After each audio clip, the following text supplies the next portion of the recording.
Let me tell y'all, after 6 years of doing this show, you think any story would make any person like me pissed off? You bet. After hearing about this story that happened back in February, I mean, this issue happened back in February, but it wasn't reported until earlier this month. A student vomits, and you think somebody would come in and help out with the custodian. Nope. What do? The educators force him to eat the vomit. They say, "Hey, you stand up. I'll make you eat that vomit." There was tape of this and audio, but it was not released. The family says they didn't want to look at it. Take a look. Well, 5 staffers at a Brownsburg elementary school were criminally charged today for a lunchroom incident that happened back in February. Police say video reveals that a 7-year-old special ed student stood up during lunchtime and was appearing to gag. Police say the child was told to sit down by his teachers, and moments later, projectile vomited on a tray and the table. Then an instructional aide told him to eat his own vomit. 2 of those staffers involved are charged with neglect of a dependent as a level 6 felony and failure to report, which is a Class B misdemeanor. 3 others who witnessed that scene are charged with failure to report. Police say the family is being very understanding. I think, like all of us, they were shocked and in disbelief originally. And then comes the emotions of outrage and anger. And then the pendulum swings back to shock and disbelief. The Brownsburg Community School Corporation released this statement today saying, in part, quote, "This horrendous action is not in line with the character of staff and teachers at Brownsburg schools. The shocking actions of a few does not define the care and concern that Brownsburg teachers and staff show every day."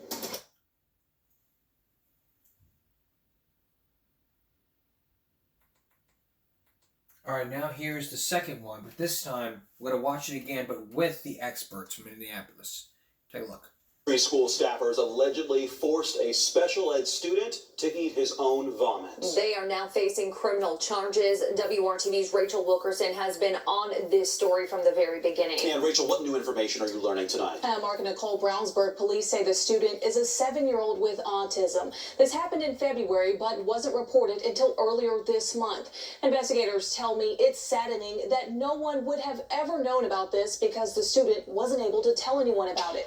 Security video from the lunchroom at Brown Elementary School doesn't have audio, but it shows the student eating lunch when Brownsburg police say he starts to gag and stands up.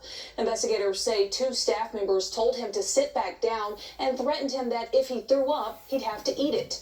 Moments later, he vomits and is forced to eat several bites of it with a spoon. BPD says a teacher and aide were standing on each side of the 7-year-old as he did it. They were both booked into Hendricks County Jail today on neglect charges. A behavioral tech and 2 more school staff members were charged with failure to report the incident. Police say the incident is shocking, angering, and should not have happened. All 5 of them should just understand that, they were charged to be better stewards of children. And we all are, really. But in this case, they were entrusted with children of this community. And at the end of the day, they failed. They failed our children, they failed that child, and they failed all of us. We do not have that video right now. Investigators say it's not going to be released, and BPD says the parents did not want to watch the video. This situation came to light during an unrelated investigation within the school. Rachel, what a disturbing story, and I know many people may be wondering what is next for these staff members in this case. Well, right now they're all on administrative leave. 2 of them are in the termination process. The school says it will make that decision on May 8th during its school board meeting. A decision to fire the others hasn't been made yet. Rachel, thank you. Here's a portion of the statement from Brownsburg Community Schools sent to families. It says, quote, "This horrendous action is not in line with the character of staff and teachers at Brownsburg schools.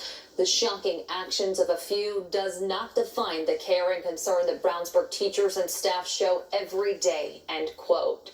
Child advocates say this incident should serve as a reminder to parents to look for changes in their child's behavior. Watching not just for verbal cues, but just body cues.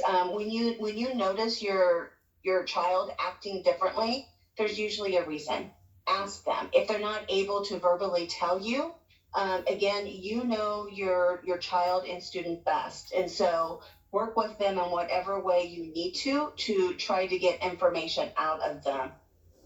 The ARC of Indiana advocates for students with special needs. They recommend building relationships with anyone who regularly interacts with your children, like teachers and coaches. Trust your instincts. Ask lots of questions. No cameras are not required in Indiana classrooms, and many rooms do not have cameras. Lastly, just a reminder, we all are mandated reporters in Indiana. You can report suspected child abuse and neglect to the DCS hotline. That number, 1-800-800-5556.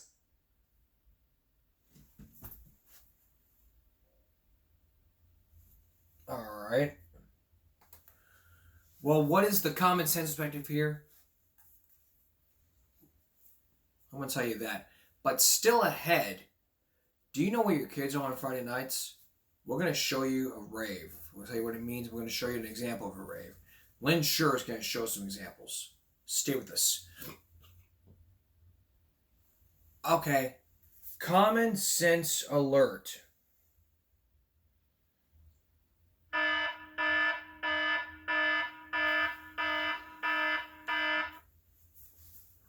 Where do I begin here? Let me tell you, before we get here, let me tell you. In all of the 6 years and over 600 episodes, 600 shows, never has a story that I've talked about or shown you, has this ever been shown. I mean, look at this face. This person's like, I don't care if I get arrested. I hate kids anyway. This person right here is like, I'm sorry. Well, in the state of Indiana, you are mandated reporters. A mandated reporter is someone who reports incidents like this. And in the state of Indiana, it's a law. If you fail to do this, you will be in trouble. 5 people are arrested, glad. But 2 people could be placed on administrative leave. It could either be these 2 or the 5 members. But if they came forward and got out of prison, told their sides of the story, and say, well, we're sorry about this, it wasn't our fault. I mean, seriously. If I threw it and you made me eat that vomit, I want to throw it in your face and run. Because seriously, I'm going to be an uncle pretty soon.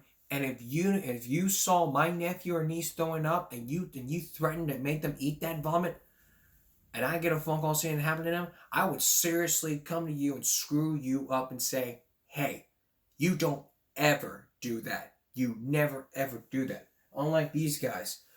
Common sense would tell you if the child is throwing up, quickly move them to the trash can. And if they start throwing up on the table, have the other kids move away from that area. And a custodian or a maintenance worker can clean that up with the sawdust or however else they clean up puke.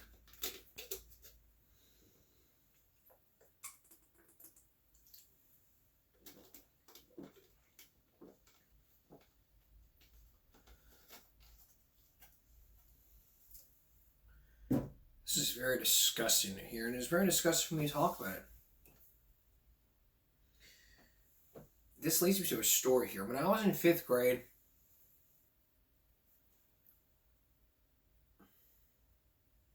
I was 12 or 11 at the time. 7th and 5th grade. A student vomited in English class, and we all had to move so the janitors could clean it up.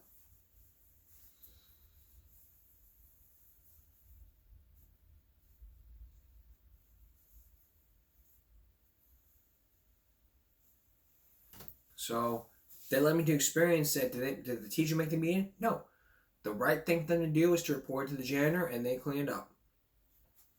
Now, had these people reported this and said, had these people reported and nothing but sit there and stare and laugh and videotape this, instead of doing all those things, just report the incident, none of this wouldn't happen, and the parents would have been notified saying, it would have been taken to the school nurse, the parents would have been called to pick them up, and nothing would happen. But it was in the school cafeteria. The cafeteria has cameras. As a matter of fact, let's watch this part again.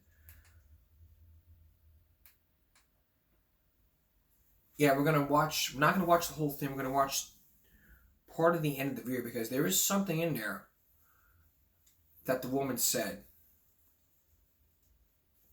And I've heard Dr. Phil say it a bunch of times on his show. Okay, so let's go to the end.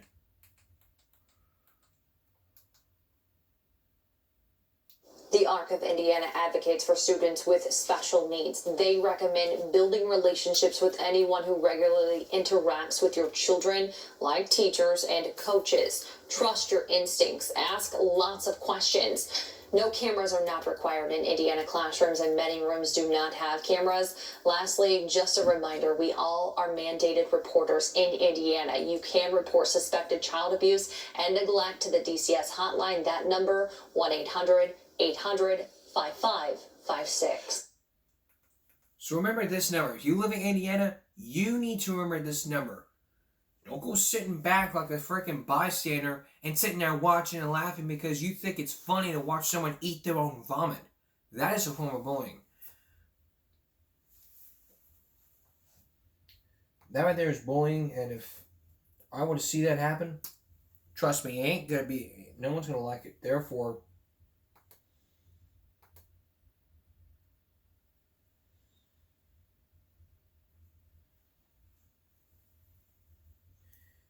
nothing was done.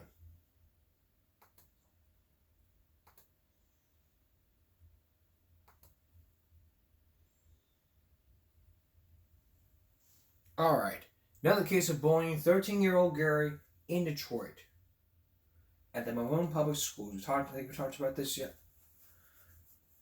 I think it was yesterday or the other day, so let's take a look.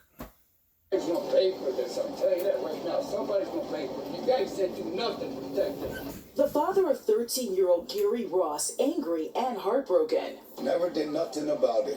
And now my son's dead. Ron Ross surrounded by family, friends, and community members as they confront leaders at Monroe Public Schools in the pouring rain. It comes after Gary died by suicide. Now I gotta bury my son, my 13-year-old son, because they wouldn't do nothing about the bullying. The family says the bullying came in a number of ways, even via text message. Because it was a text message that was right before he killed himself Monday. It was text message that he better not bring himself to school Monday or he was going to beat the crap out of him. Supporters of the Ross family also claiming allegations of bullying. I'm tired of this. I'm tired of every child hurting and having to go through this, not just my own. My heart is breaking for Gary's family. School officials, including the superintendent, met the group outside, reacting to the bullying claims. No, we didn't believe it was that big. The superintendent promising to do more. So we need our kids' help to understand how they want to be able to communicate to us when a bullying situation is happening, and so that we can then step in and assist them. School leaders also offering a plan of action. So beginning next week, we will be meeting with our kids and staff to really figure out what those next steps might be. As for the students who allegedly bullied Gary. So we're still waiting for the police to continue their investigation. And as they go through and do their work, we'll step alongside of them. But Gary's father is not convinced anything will change. Nothing going to change. Listening to our parents talk, it's been helpful hearing them. My big part for them was that we all are in this together. In Monroe, Ingrid Kelly, Fox 2 News. Back to the common sense alert.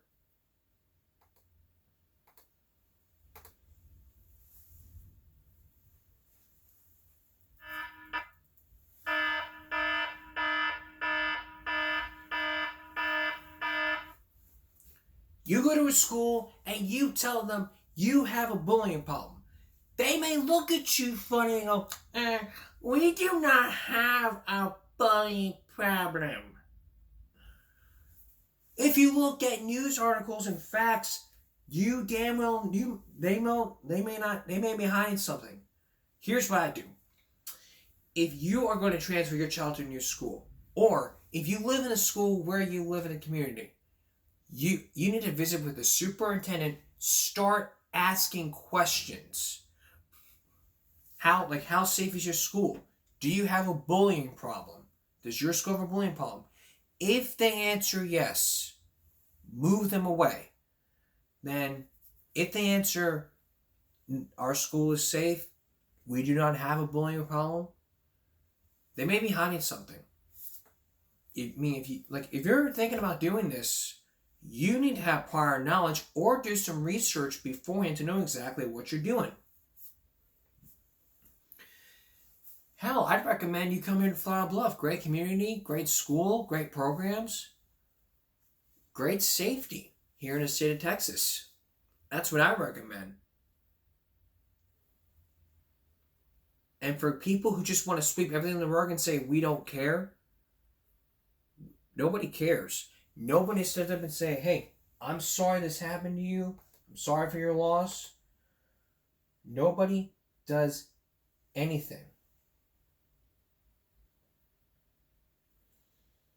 When you address bullying to the schools, they won't do a damn thing but sit there and collect money from our tax dollars.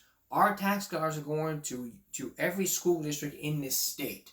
We pay schools for free education. We pay them for programs. Nobody gives a crap. It's just, here, take the money, take the money, take the money, take the money, take the money. Here, let's go into new athletic programs. Let's go for new athletic equipment. Let's go for cheerleading uniforms. Let's go for band instruments. Let's go for this. Let's go for that. Hey, here's your money. Here's the money. Here's the money. They really don't care. Nobody cares. This school failed the parents, and now I think the school failed the community by sitting there lying to their faces. Tell the damn truth. Fess up to what you did. Matter of fact, the board members who do not investigate this, they need to step down and not just step aside. They need to step down immediately. Immediately. Don't be stepping aside. Either step down or retrain yourselves. Look at each other in the eyes and say, hey, we need to fix this. If we do not fix this, a lot of people are not going to be coming to school anymore, and we're going to lose a lot of money. That's damn well common sense. Coming up next, an important question for parents out there. Do you know where your teenagers are? Maybe they're outside shooting baskets, hanging out with their friends. But there is a dark side to this. Lynn Sure is going to explain. Stay with us. Tonight, we're going to a party. You don't have to bring the necessary requirements, but it's for parents only. You're not invited. You're not welcome. We're talking about the raves. These happen all the time. It's to where teens can go out and have fun. But what many parents don't realize is that it is full of alcohol and drug use. Tonight we're going to show it to you from Hinton Cameron for 2020 back in 1997. And a warning to all parents, your child, if it was your child doing this, I'm saying like all the time, this show is sometimes age restricted. But we're going to unage restrict it for today's show because it is a dire warning for all teens and parents. Kids, leave the room. Parents and teens, sit down with your teen and watch this story. Here's Lynn Sure.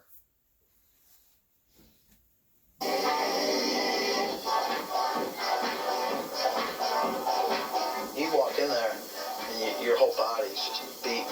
It's such a good feeling. It's really like going to another world. It's a trip. It's fun. Something to do. To go out, have fun, dance. They call it a rave, and it's the latest kid craze. Millions of youngsters as young as age 10 flock to secret locations to party and dance through the night. That's all night long, often till 8 or 9 in the morning. It's just a bunch of people getting together having a good time. It sounds innocent, But beneath the laser lights and loud music, America's youth are rebelling in a new and dangerous way. It's like anarchy for like a night. And chaos fueled by blatant, brazen drug taking. Raves are happening in cities and small towns, in farm fields and abandoned warehouses, after-hours bars or clubs, anywhere that's far from adult supervision. The result is sometimes outrageous and risky behavior. Like this firewalk outside a rave in Texas. By their own report, the teenagers were tripping on LSD at the time. John, age 23, organizes raves for a living. To me, it's a dance party, and that's what I tell kids. You may not have heard the word rave, but young people find out about them through a network of secret passwords. There are even rave sites on the internet. One of the reasons kids like to keep them underground and away from the prying eyes of parents and police is the widespread drug use. Raves have become a haven for drug taking with a dance beat. You cannot go to a rave without finding drugs. This young man should know. Now a confidential police informant, he used to earn a living dealing drugs. And for him, there was no better place than a rave. His profit? Almost $4,000 a night. Raves, for me, as far as selling drugs, were like holidays. Often he would sell out long before the rave was over, the demand for drugs exceeding his supply. He says most kids were buying. If you go to a rave and you are not on ecstasy or some other kind of drug, then you kind of stick out like a sore thumb. You're an endangered species.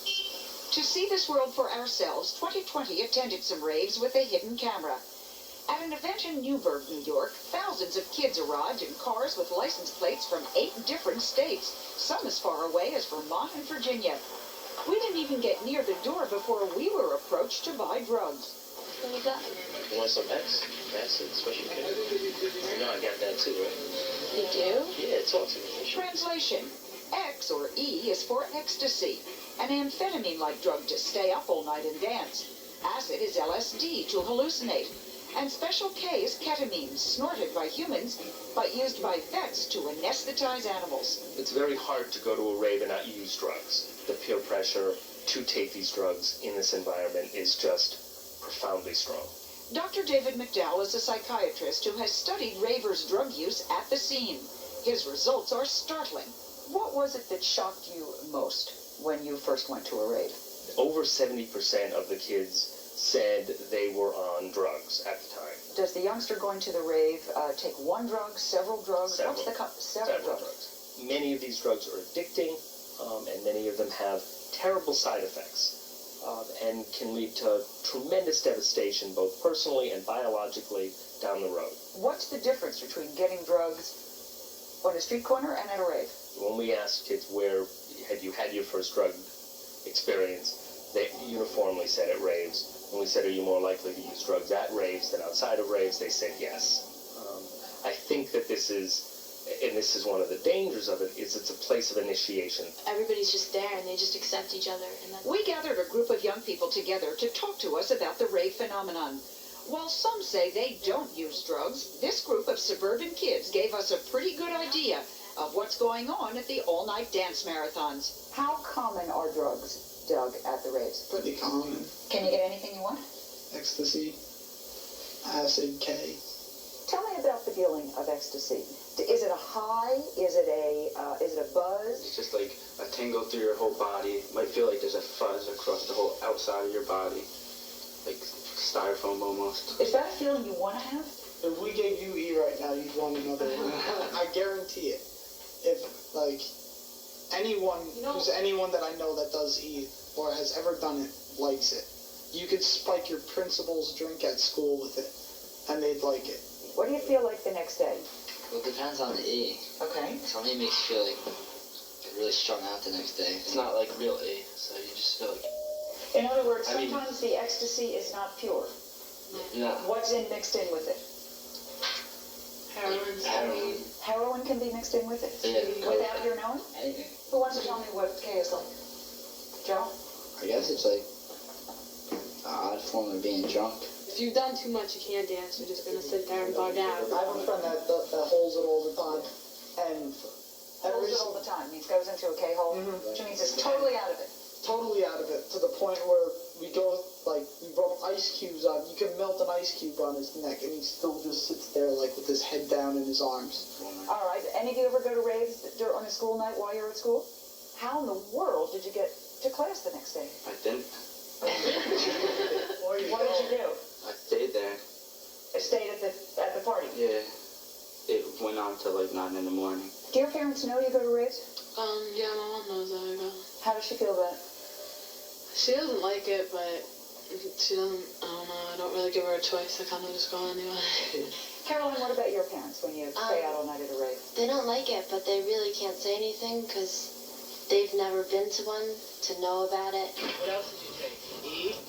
Most cops don't know much about raves either, so they don't know what to do about them. Remember the guy who offered to sell us drugs at the rave in Newburgh, New York? Not only were police unaware of his activities, they only showed up because a neighbor complained about the noise. Chief of Police William Bloom. Were you aware when you got this noise complaint, were your officers aware that there might be drug activity going on there? No. But without trying too hard, we found drug paraphernalia littering the dance floor. Police cited that in their report, but did nothing about it. We collected samples and sent them to a lab. All tested positive for drugs. And when police closed down the first rave, some kids simply drove half a mile down the road to a different building. There was even a sign there advertising angel dust and ecstasy. Were your officers aware that night that if one place closes down, the kids would tend to go somewhere else? No, I'm not sure that they were. I don't think so. We just heard about it in the parking lot. It wasn't a secret, in other words. It's not like you had to have your computer and log onto the internet at that moment. Right.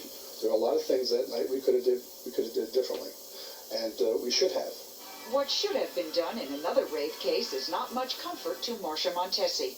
I had no idea what a rave was. Her daughter Sandy was a healthy college student working hard at 2 jobs. On the night of July 3rd, 1992, Sandy attended a rave in Orlando, Florida. Early next morning, the family was summoned to the hospital. She was hooked up to all kinds of machines, and we knew then that it was over. They tried to do open heart massages, but they couldn't save her. According to the coroner's report, Sandy's temperature soared to 107 degrees before she died. They said that she had went into massive heart failure from a high temperature, which was brought on by a drug called ecstasy. She could make you laugh no matter what. Montesi learned even more disturbing facts about the establishment that held the rave the night her daughter died. In the 2 previous years, the club had been visited by police 500 times, often to deal with drug activity. Through her grief, Montesi helped enact a local ordinance to close such places down. And she had the dealer who supplied the ecstasy, which killed her daughter, put in prison for manslaughter. I'd have locked her in the room if I'd have had to. Anything. There's nothing I can do for my daughter. I can't bring her back, but I want to keep somebody else's parents from having to go through this. You have no idea what kind of destruction it does to a family.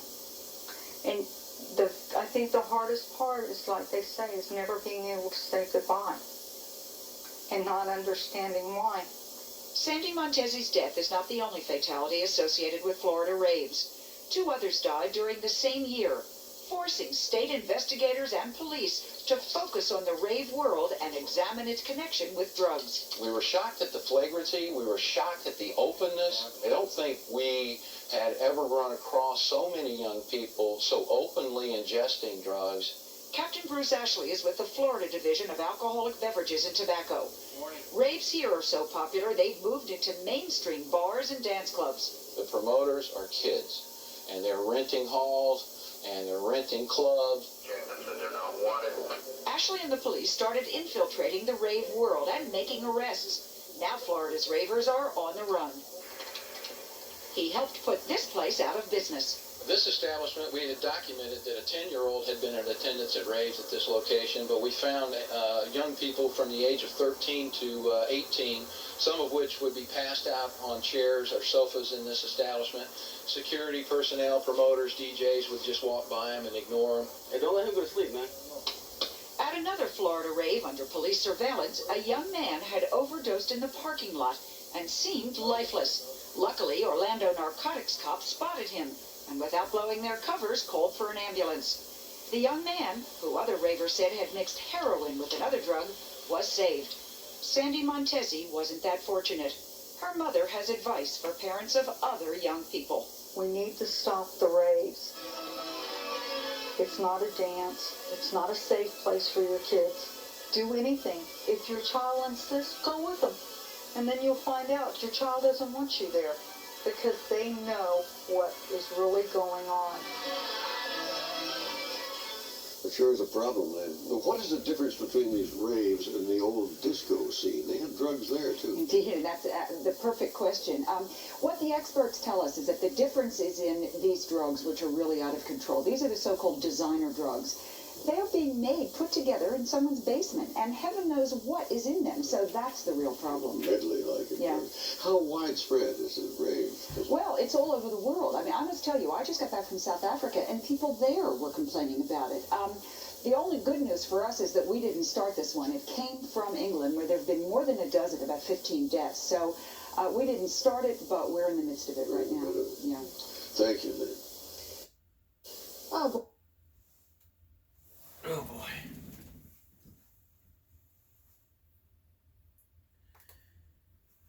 Common sense alert.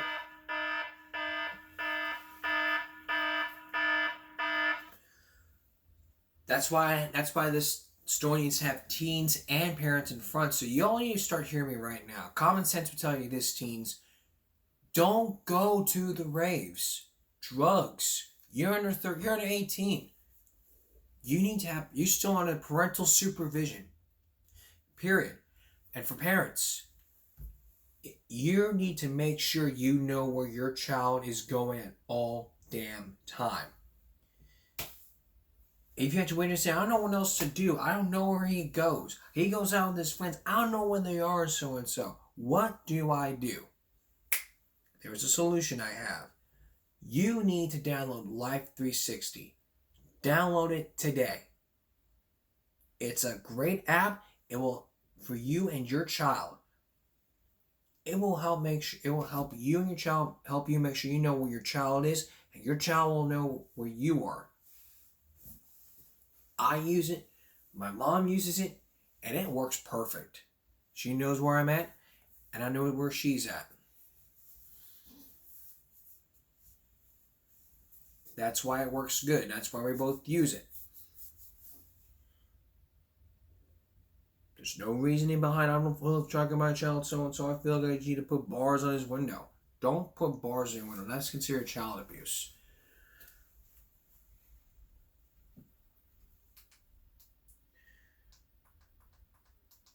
There's just no excuse.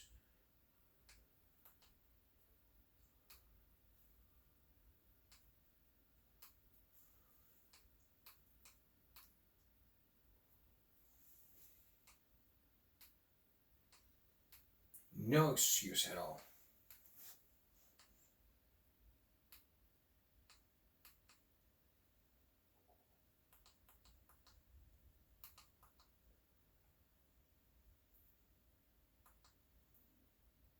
No excuse.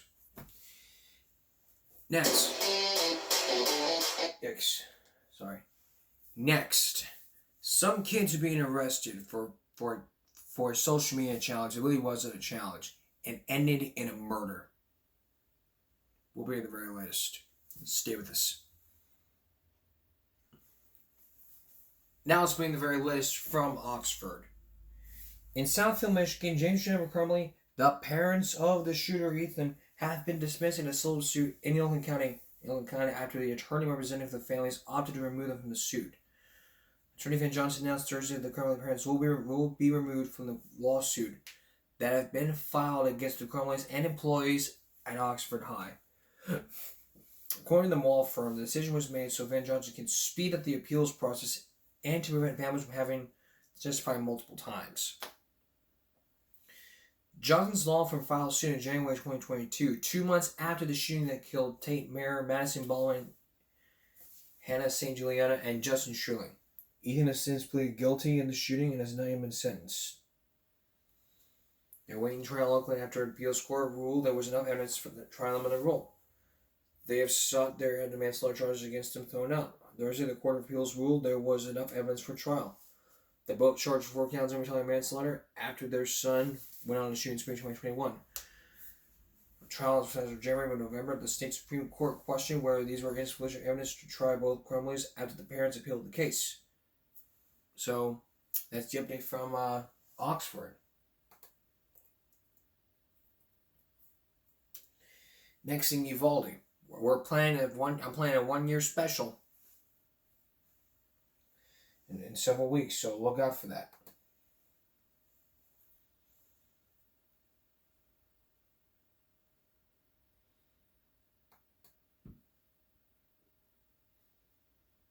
The San Antonio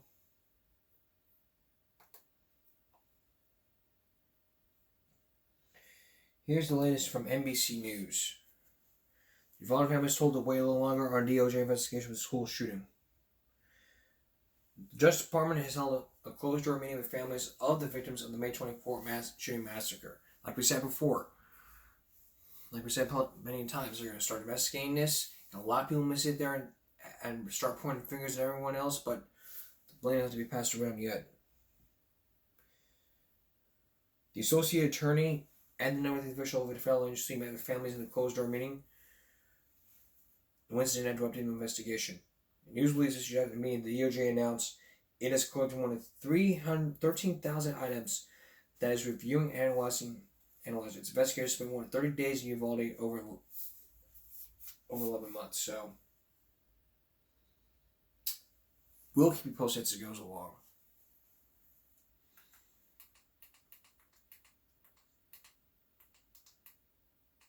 All right. Now a story that led people, some people in murder. Okay, we'll get to that murder story in just a minute. But first, here's a story about a 7th grader who stops a school bus after a driver passes out. I mean, think about it.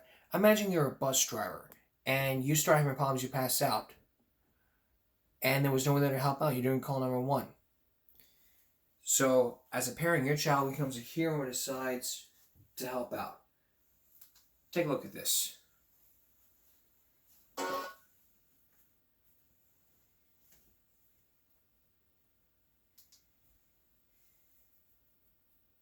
Something, say something. You know, we live in a world of say something, and this middle schooler did something. His school bus driver fainted behind the wheel, and this brave boy jumped up and brought the bus safely to a stop. Les Trent has more.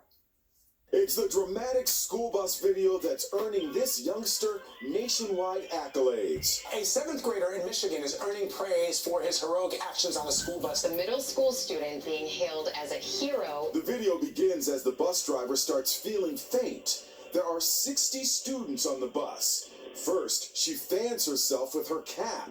Then, radios headquarters. But before the driver can pull over, she loses consciousness. That's when 13-year-old Dylan Reeves jumps into action and saves the day. He runs forward, grabs the wheel, and applies the brakes. Cool as a cucumber, he brings the bus to a halt.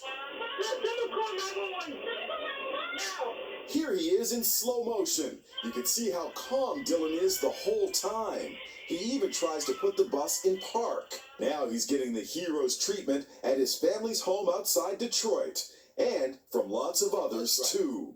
I am so proud of Dylan. The school superintendent honored this modest young man at a news conference with his mom, dad, and sister. To do something like this just fills my heart. We got a little hero. Dylan says he wants to be a fireman someday, but he's already a hero. That he is. The bus driver is currently in the hospital recovering. So let's give 3 cheers to this kid for being a great hero. He really deserves that. Well, let's not give 3 cheers to these 3 who were arrested for a fatal rock throwing incident that had landed them with murder and in jail. Take a look.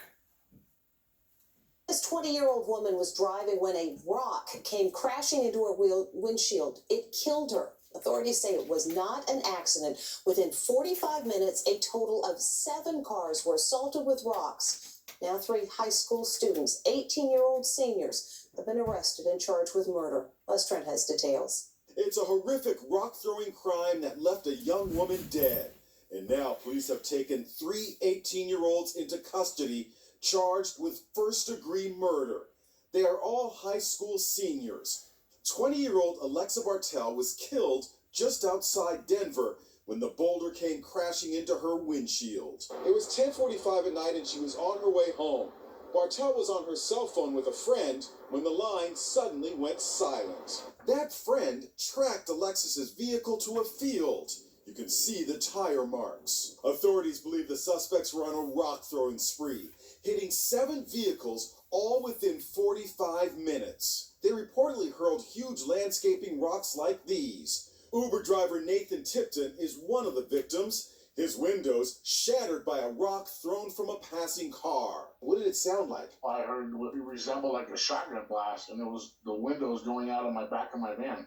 Tipton had just dropped off a customer minutes before he was targeted. If they would have thrown that stone a second earlier, it would have came in my window, and it would have hit me. All we know that Alexa Bartell was doing was driving down the road headed home when that rock came through her windshield, hit her, and killed her immediately. So we need to hold these people accountable. Alexa, in the knit hat, was all smiles in this video, handing it up. Her friends are grieving. They put up a makeshift memorial, flowers, personal notes. And she was remembered in a photo tribute posted by the photographer who took her high school senior photos. Her sister, Michaela Marie, posted this today. Alexa was killed in a most senseless act by the hands of monsters who took her life by throwing a large rock at her car at high speed. There are not enough human emotions or words to express the anger, the sadness, the pain, and the disgust I feel. Police have made a point of saying that this was not part of a social media challenge. And it damn well wasn't. It damn well wasn't. So, common sense alert.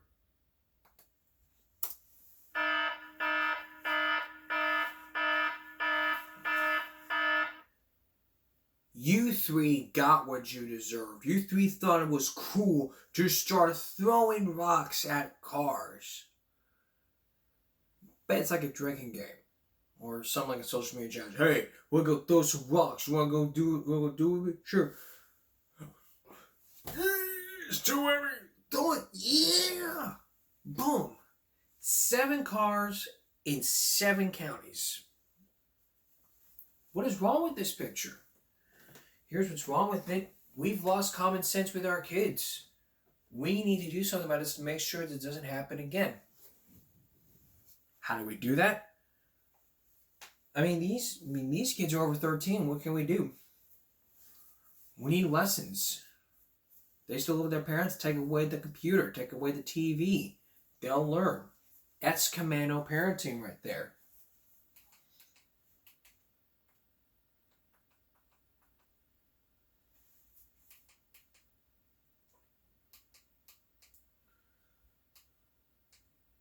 That is commando parenting right there.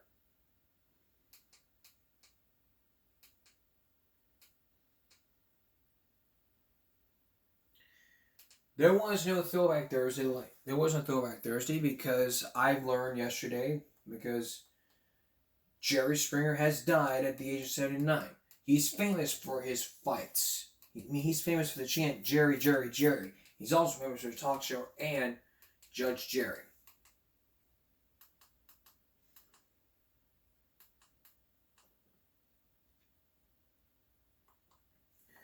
Here's this story. Can you imagine this? Okay, think about this. Imagine someone saying, "Can we search your home?" You say no because you say no search warrant out, no search warrant, this and this. But they do it anyway. Take a look at this. Racing Barber Motorsports.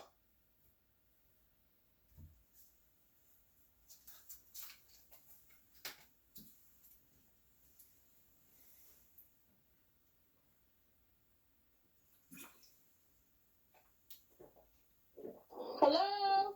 A mom is horrified by what's unfolding on her surveillance system. Deputies are inside her house, and they're confronting her teenage daughter. Hello?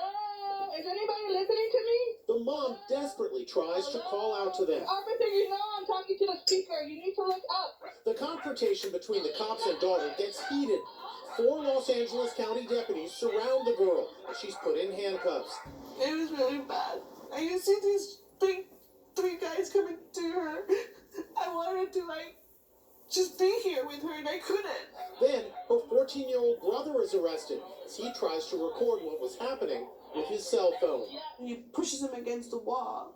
In that moment, I didn't know what was happening. I didn't know if my son was safe, if he was able to breathe. Why would you be holding him like he was a criminal? You're holding me so tight. So what triggered all of this? The sheriff's department says they responded to a call at this apartment complex of someone screaming and possibly being assaulted.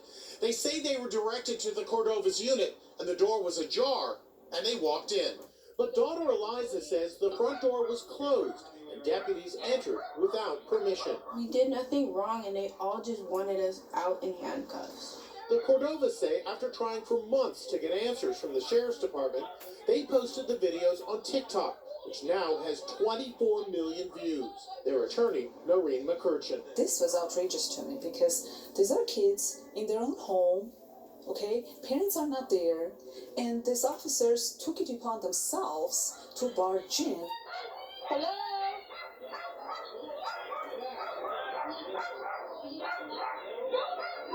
The sheriff's department says their deputies behaved appropriately, adding that the occupants of the apartment, they say, were uncooperative and refused to comply with the officer's orders. That I have to review it. There probably is no common sense to be thrown in here, but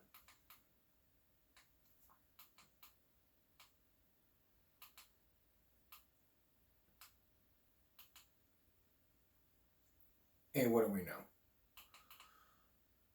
You ever heard of senioritis?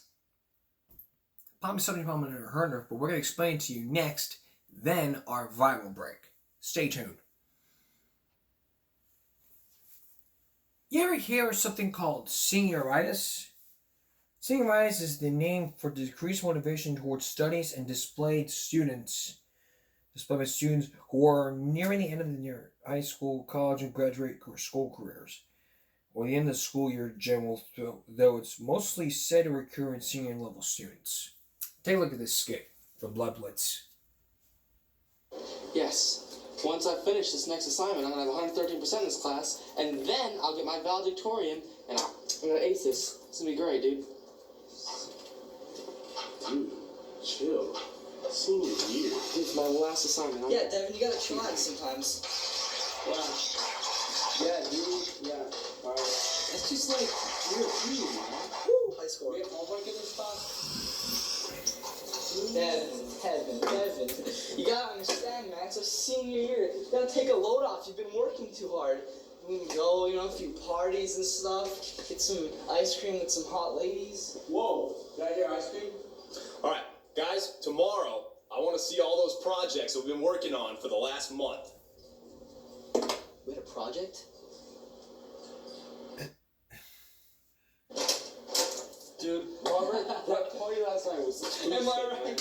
Oh my god, I lost my phone. I put these papers in my bag. Dude, what are we doing today, huh? Oh, it's my seat, fool! Because I don't even sit in my own Do we even have assigned seats in this class? Can you believe this? Making the room look dirty. Come on.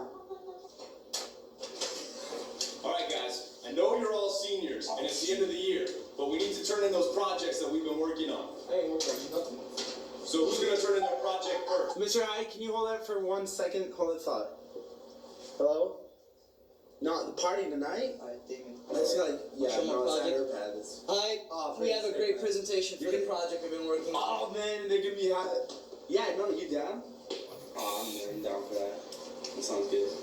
Yeah. Hey, Dal, you down for the party tonight?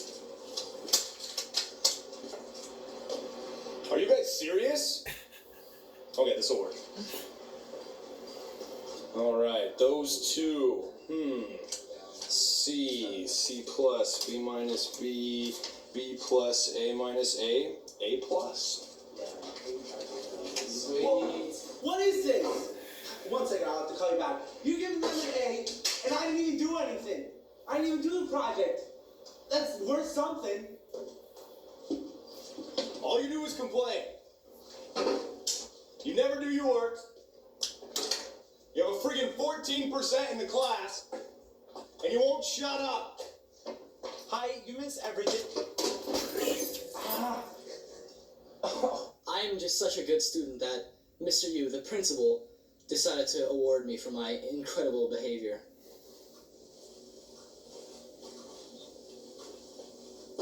So, Mr. Yu, are we still on for Hooters? Are we still on for Hooters? This is a high school. When are you guys ever going to get serious about anything? What is this senioritis stuff going on? Hold on a second here.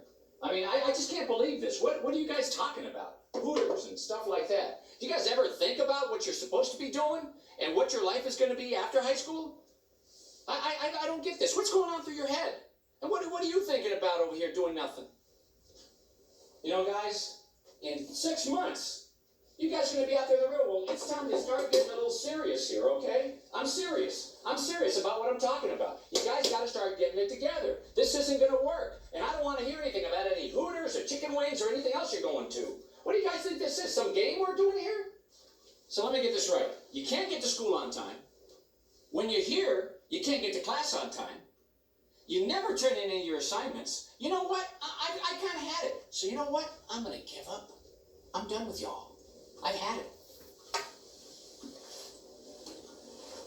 So we're still on for Hooters, right? Hooters it is. Let's go, guys. All right, Mr. Yu. We'll see you tomorrow at Hooters. Common sense alert.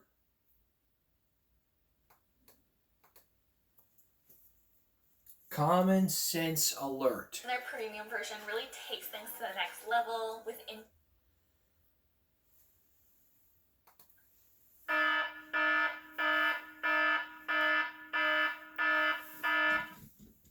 You've got to start getting it together.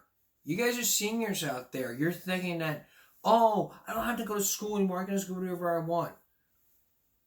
You have to go to school. You're still required to go to school by law. Even if you're 18, 19, you still got to go to school. If you dropped out of school, then, okay, go do whatever you want. But if you drop out, that's your choice.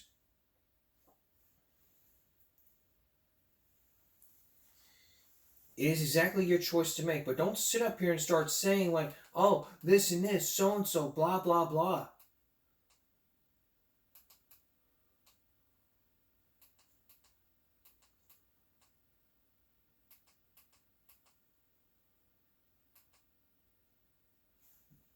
Blah, blah, blah.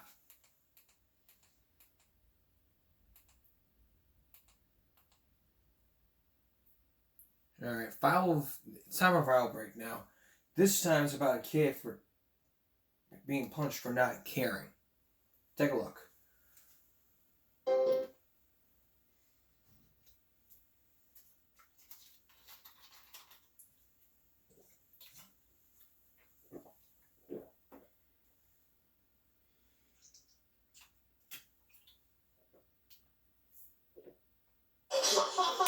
So then I realized it wasn't Jared's sister, it was his grandmother. Oh, hold on. I gotta check my job for today.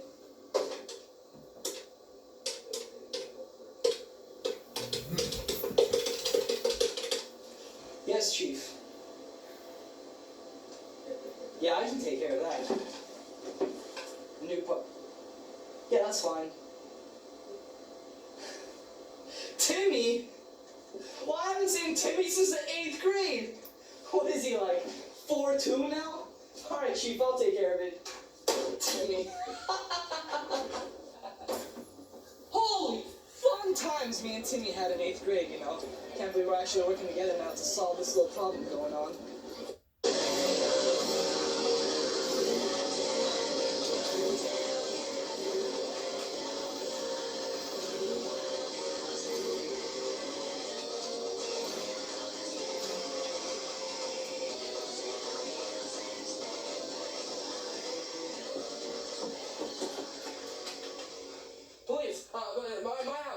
disturbance outside sidewalk and trash cans. Now.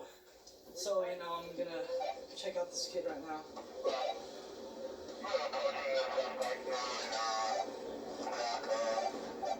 Roger that, I'm on my way.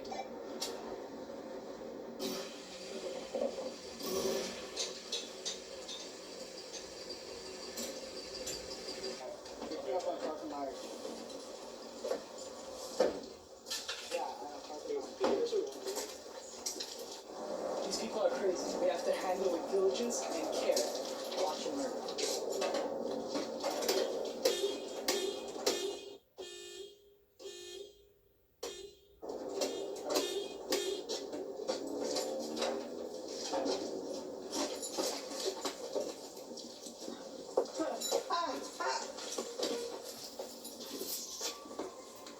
Do you have any idea that you're disturbing the peace? I don't care.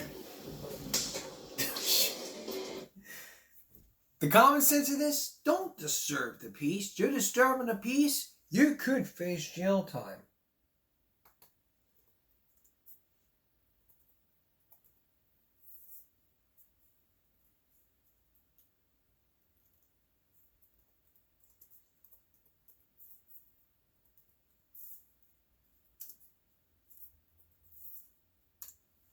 In Texas, you could be looking at fines, community service, and jail time. Disturbing the peace is usually charged as an infraction or a misdemeanor crime. However, in a severe instance, it can be charged as a felony. Penalties include fines, community service, and jail time, as well as being required to attend anger management or alcohol education courses, depending on the situation. So, there's your common sense like that. If you ever decide to do, if you ever do disturb the peace, I don't recommend you do it, but actually don't do it. When you choose behavior, you choose the consequences. That's the key here. Okay. Coming up on Saturday's show,